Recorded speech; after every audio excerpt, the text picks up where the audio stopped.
A very good morning to all my students. I am Dibyajiti Datta, your new physics teacher. I hope everyone is safe and healthy in this pandemic. So from today, we are going to start your online classes. But before I start, I request all my students to pay full attention during the online classes. And I will give my 100% to make you understand through this online mode of class. And I expect the same effort from you. So students, let's start our physics class with chapter number 8, motion. To know what is a motion, first of all you should know the term what is rest. An object is said to be at rest when its position changes with time with respect to its reference point. That means when does an object is said to be at rest?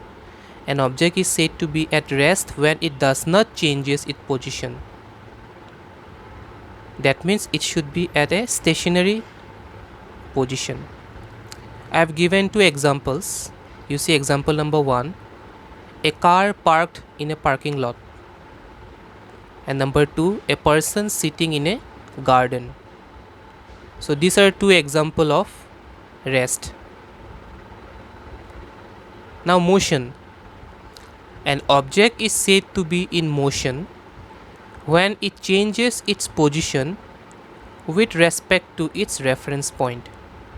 So students, when does an object is said to be in motion? It is said to be in motion when it changes its position with respect to time. Examples I have shared. Number 1, a car running on the road. Number 2, a person walking in a garden. These are two basic examples of motion. Okay. And one more important thing, the state of rest and motion are relative to each other. For example, our house is at rest with respect to another house on the earth. But if we were to look at our houses from space, it will be seen to rotate with the earth.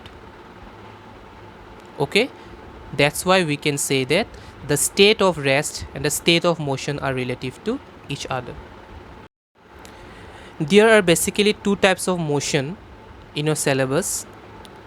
Number 1 is uniform motion and the number 2 is non-uniform motion. So now let us know what is uniform motion and what is non-uniform motion. When a body travels equal distance in equal interval of time, then the motion of the body is said to be uniform motion. Understood? When a body travels equal distance in equal interval of time, then the motion of that body is said to be in uniform motion. The best example for uniform motion is a car moving in a straight road. Okay. Next, non-uniform motion. When a body travels unequal distance in equal interval of time, then the motion of the body is said to be non-uniform motion. So students, what is non-uniform motion? When a body travels unequal distance in equal interval of time, then the motion of the body is said to be in non-uniform motion. And the best example for non-uniform motion is a car moving in a zigzag road. Another important question that comes on CBSE 10th final is the difference between speed and velocity. So let us see what is the difference between speed and velocity. The distance traveled by a body in unit time is called speed of the body. So how we can define speed of a body? The distance traveled by a body in unit time. Okay. And if we define velocity, velocity of a body is the distance traveled by the body in unit time in a given direction. Remember, in speed, direction will not be given, but in velocity, direction will be given. Okay, the second difference, speed is a scalar quantity and velocity is a vector quantity. So what is scalar quantity and vector quantity? Scalar quantities are those quantities which can be expressed by specifying only their numerical values, that is, their magnitude. Example, time, distance, etc. And what are vector quantities? The quantities having both the magnitude as well as the direction are called vector quantities. Example, velocity, acceleration, displacement.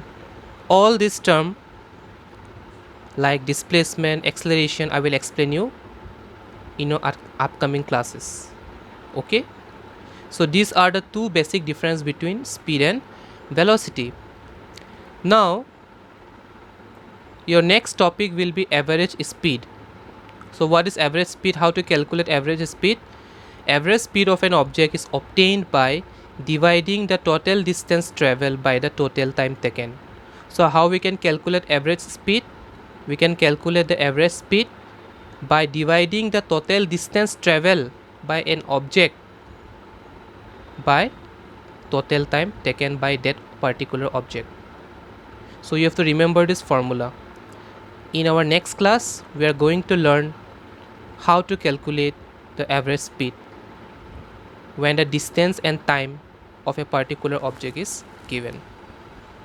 So students, this much for today. I suggest you to write down all the notes and the definitions which I have given in your class copy. Don't forget to mention the dates and do it with neat and clean handwriting. Okay, thank you.